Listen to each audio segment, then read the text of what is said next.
Det är lätt att märka vissa delar av vår natur som någonting dåligt, någonting fel, något oanvändbart och något som vi behöver ignorera för att bli av med det. Men om vi zoomar ut våra perspektiv lite så kan vi se att det finns alltid två sidor av ett mynt. Det finns alltid en positiv sida och en negativ sida av saker. Det finns alltid en solsida och en skuggsida av saker. Och i ett universum som ständigt är drivet mot expansion så skulle vi kunna utgå från att allting som existerar och sker för närvarande har något form av syfte för den universella expansionen.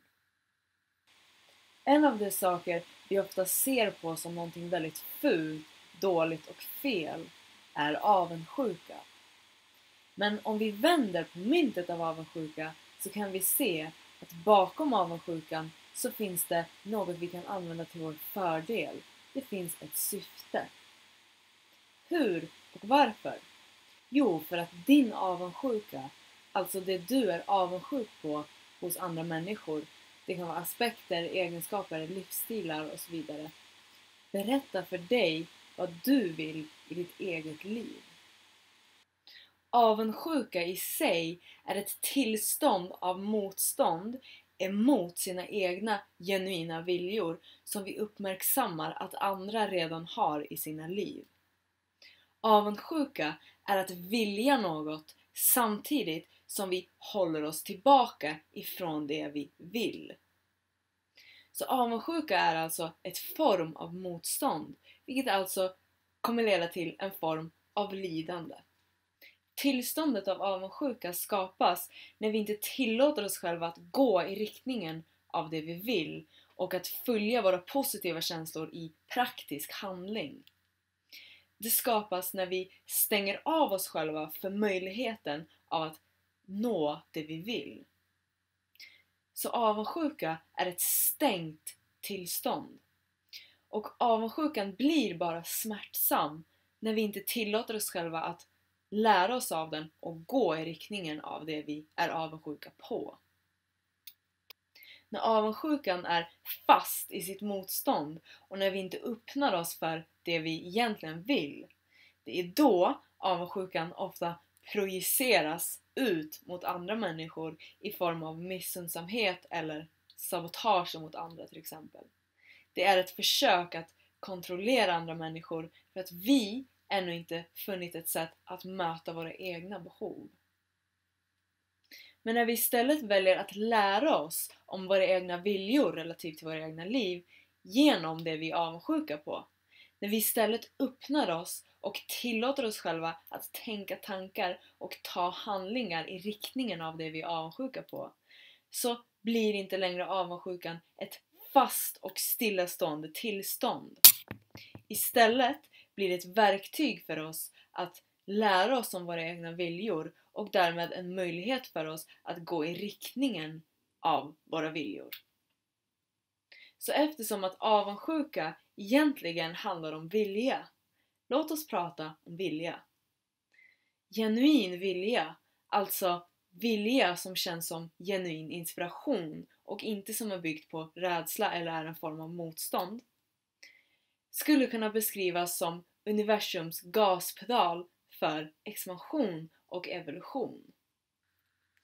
Man skulle kunna beskriva det som att de viljor vi har är vägbeskrivningarna som pekar i riktningen åt det hållet som leder till mest expansion. Vi kan inte ha en genuin vilja för något i universum som vi inte är menade att gå i riktningen av. Teorin att vi kan ha en vilja för något som vi inte kan uppnå strider mot självaste syftet av vilja in the first place.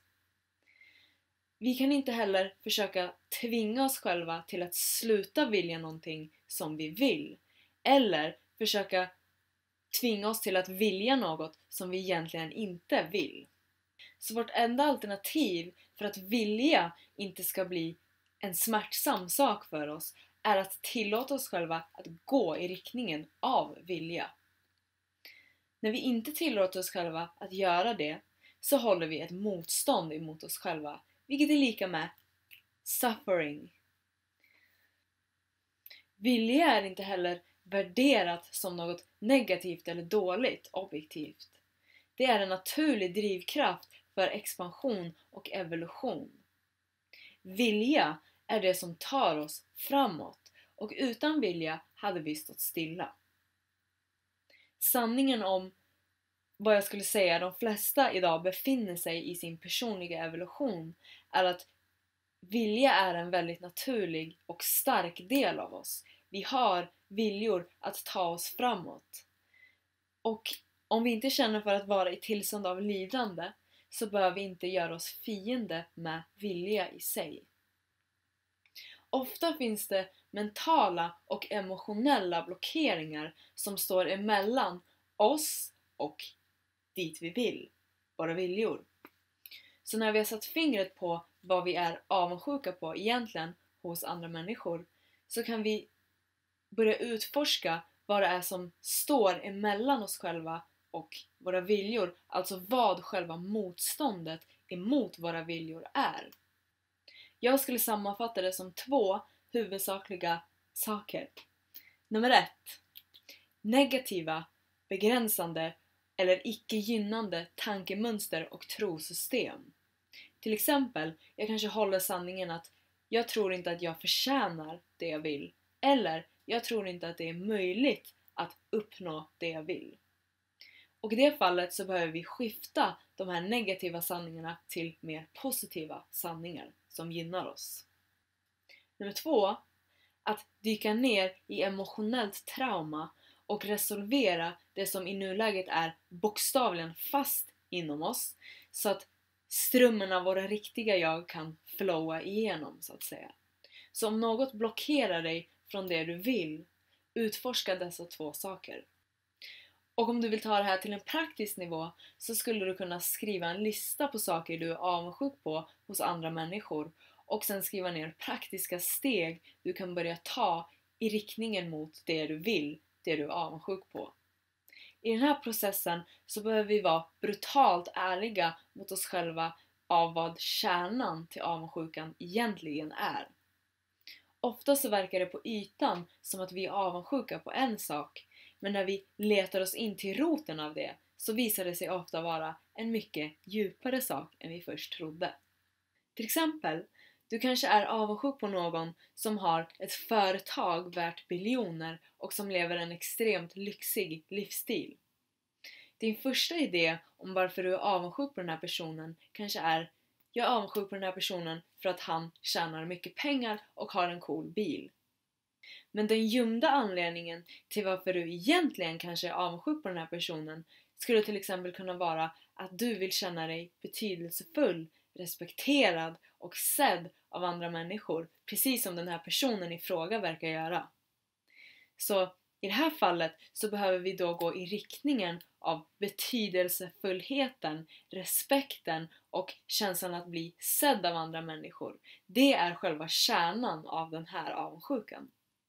Att känna sig betydelsefull, respekterad och sedd av andra människor behöver ju inte nödvändigtvis komma i formen av just det här specifika jobbet eller livsstilen som den här personen hade. Universum kanske har en helt annan plan för dig, en mycket större plan för dig än vad du just nu kan ens föreställa dig. Och potentiellt så tar du en jävla stor omväg genom att gå i riktningen av det du tror kommer leda till betydelsefullhet, respekt och en känsla av att vara sedd, istället för att gå raka vägen emot den kärnan. Så leave an open mind. Ett annat exempel kanske är att du är avundsjuk på en viss person för hennes utseende. Och då kanske du tänker att okej, hur ska jag kunna gå i riktningen av den här viljan, den här avundsjukan? Jag ser ju inte på ett fysiskt plan ut som den här personen.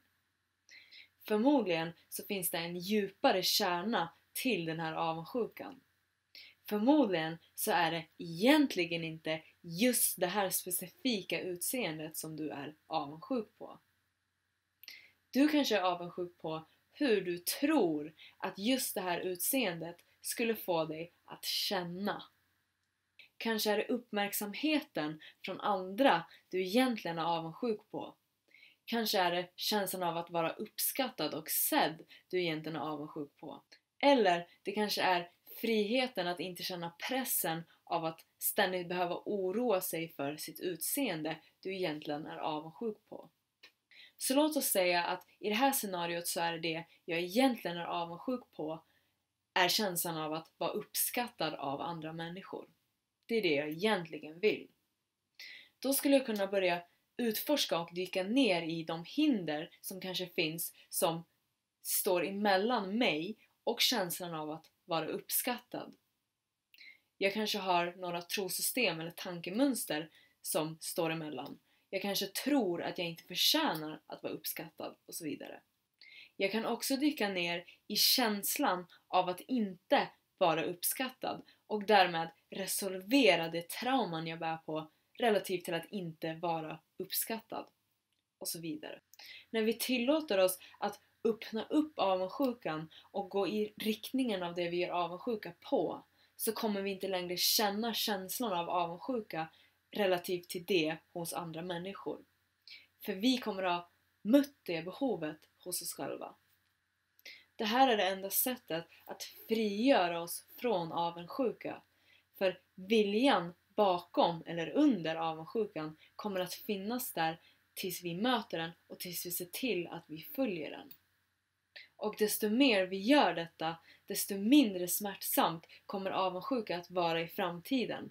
För vi kommer börja lita på oss själva att vi kan möta våra behov och se till så att vi följer riktningen av våra viljor. Så vad är du avundsjuk på egentligen?